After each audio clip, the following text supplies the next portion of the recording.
نحمده ونصلي ونسلم على رسوله الكريم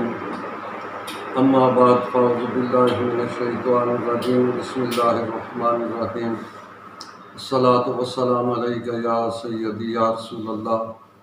وعلى آلك واصحابك يا سيدي يا حبيب الله۔ لطائف المعارف شریف میں امام احمد بن رجب حنبلی رحمۃ اللہ علیہ فرماتے ہیں کہ متقدمین بزرگوں میں سے کسی ایک بزرگ نے حضور علیہ الصلوۃ والسلام کی خواب میں زیارت کی اور عرض کی کہ یا رسول اللہ صلی اللہ علیہ وسلم مجھے کچھ وصیت فرمائیں۔ تو حضور علیہ الصلوۃ والسلام نے ارشاد فرمایا کہ جس آدمی کے 2 دن برابر ہو جائیں یعنی نیکیوں میں، کل جو اس نے کام کیا دوسرے دن اس سے نیکیوں میں اضافہ نہ کر سکا تو ایسا آدمی خسارے میں ہے۔ یعنی ہر دن نیکیوں میں کچھ نہ کچھ اضافہ ہونا چاہیے، اگر اضافہ نہیں کر سکا تو یہ بات اس کے لیے خسارے کا باعث ہے۔ اور جس کا آج کا دن گزشتہ کل کے دن سے بدتر ہے، نیکیوں میں کمی ہے، تو حضور علیہ الصلوۃ والسلام نے فرمایا کہ وہ تو ملعون ہے، یعنی وہ اللہ تعالیٰ کی رحمت سے دور ہو رہا ہے۔ تو لہٰذا ہمیں کوشش کرنا ہوگی کہ ہر آنے والا دن گزشتہ دن سے بہتر ہو، اس میں نیکیوں میں اضافہ ہو، نہیں تو جس طرح حضور علیہ الصلوۃ والسلام کا فرمان ذیشان ہے، آپ نے فرمایا کہ ایک بندہ جنتیوں جیسے عمل کرتا رہتا ہے یہاں تک کہ اس کے اور جنت کے درمیان صرف ایک قدم کا فاصلہ رہ جاتا ہے، ایک قدم اور اگر وہ اٹھائے تو وہ جنت میں پہنچ جاتا ہے، لیکن تقدیر کا لکھا غالب آتا ہے اور وہ آدمی پیچھے ہونا شروع ہو جاتا ہے، اس کی نیکیوں میں کمی آنا شروع ہو جاتی ہے،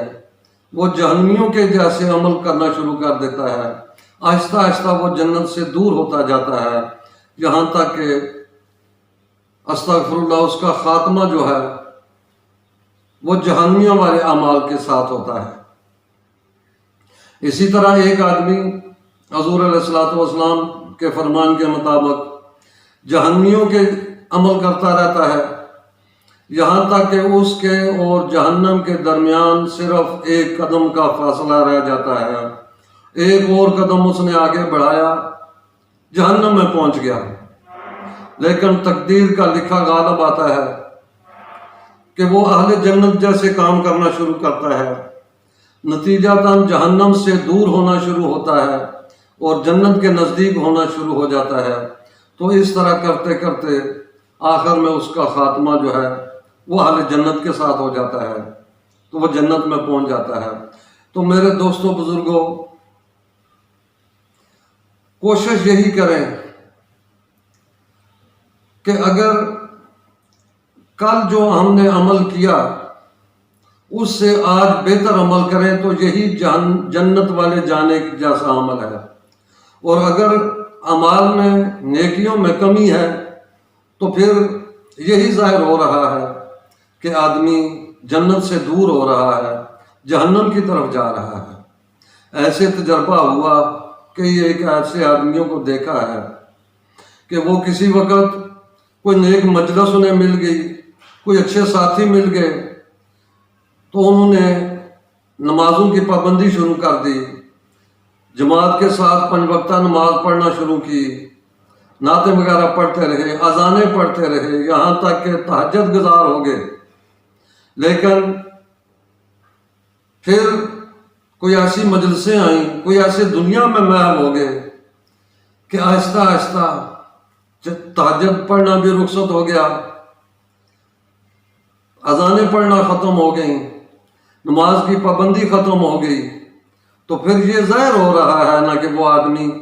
جنت سے آہستہ آہستہ دور ہو رہا ہے، اور برے اعمال میں اگر گرفتار ہو گیا، دنیا ہی کا ہو کر رہ گیا،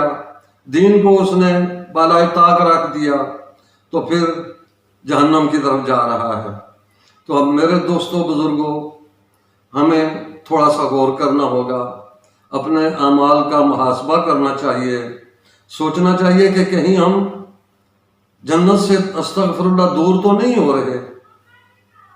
کیونکہ اعمال کا تو دار و مدار خاتمے پر ہے، جس طرح حضور علیہ الصلوۃ والسلام کا فرمان ہے کہ انما الاعمال بالخواتیم،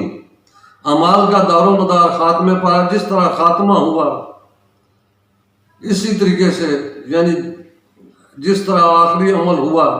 اسی کے مطابق اس کی جزا سزا ہے۔ تو دعا مجھے بھی، آپ کو بھی، ہم سب کو یہ کرنے چاہیے کہ اللہ تعالیٰ خاتمہ بالایمان فرمائے، نیک اعمال پر خاتمہ فرمائے۔ تو اس سلسلے میں جو وقت گزر گیا وہ تو گزر گیا، لیکن جو آئندہ زندگی باقی ہے، ان دنوں کو، ان ایام کو قیمتی بنائیں، اور خدا نخواستہ جو پہلے غلطیاں ہو چکی ہیں، جو پہلے گناہ ہو چکے ہیں، ان کو آئندہ زندگی میں ایسے اعمال کریں کہ ان غلطیوں کو اپنے نامہ اعمال سے محو کرانے کی کوشش کریں، ان کو مٹائیں، کوشش کریں کہ جو غلطی ہو چکی ہے وہ تمہارے نامہ اعمال سے ختم ہو جائے، محو ہو جائے، نیکیاں آ جائیں۔ تو آئندہ زندگی جو ہے اس کو قیمتی بنانے کی کوشش کریں، اور خاص کر اپنے ایمان کے بارے میں فکر رکھیں۔ حضور علیہ الصلوۃ والسلام نے فرمایا کہ جو شخص اپنے ایمان سے لاپرواہی کرتا ہے، اس کی حفاظت نہیں کرتا، تو اس کا ایمان جو ہے نا وہ بھی خاتمے کے وقت ڈاواں ڈول ہو جاتا ہے، اس کا ایمان پر برقرار رہنا یہ مشکل ہو جاتا ہے آخری ٹائم، خاص کر اس طرح حضرت امام ابو حنیفہ رحمۃ اللہ علیہ فرماتے ہیں کہ اکثر اور بیشتر آدمی مرتے وقت بے ایمان ہو جاتے، ان کا ایمان سلب ہو جاتا ہے، کیونکہ شیطان اس کی کوشش یہی ہوتی ہے، ایڑی چوٹی کا زور لگاتا ہے کہ آخری ٹائم آدمی کو بے ایمان کیا جائے، ایمان سے اس کو دور کیا جائے۔ تو دل، قلب جسے کہتے ہیں، قلب کا معنی بدلنے والا، یہ بدلتا رہتا ہے۔ اگر آپ ایمان کی حفاظت کریں گے، اس کے بارے میں فکر مند رہیں گے، تو اپنے ایمان کو محفوظ کر لیں گے، اور اگر اس سے لاپرواہی کریں گے تو پھر اس جو ہے نا سوء خاتمہ ہونے کا ڈر ہے۔ دعا ہے کہ اللہ تبارک و تعالیٰ مجھے بھی، آپ کو بھی، ہم سب کو ایسے اچھے عمل کرنے کی توفیق عطا فرمائے کہ جس سے ہماری خاتمہ ایمان پر ہو۔ وما علینا الا البلاغ۔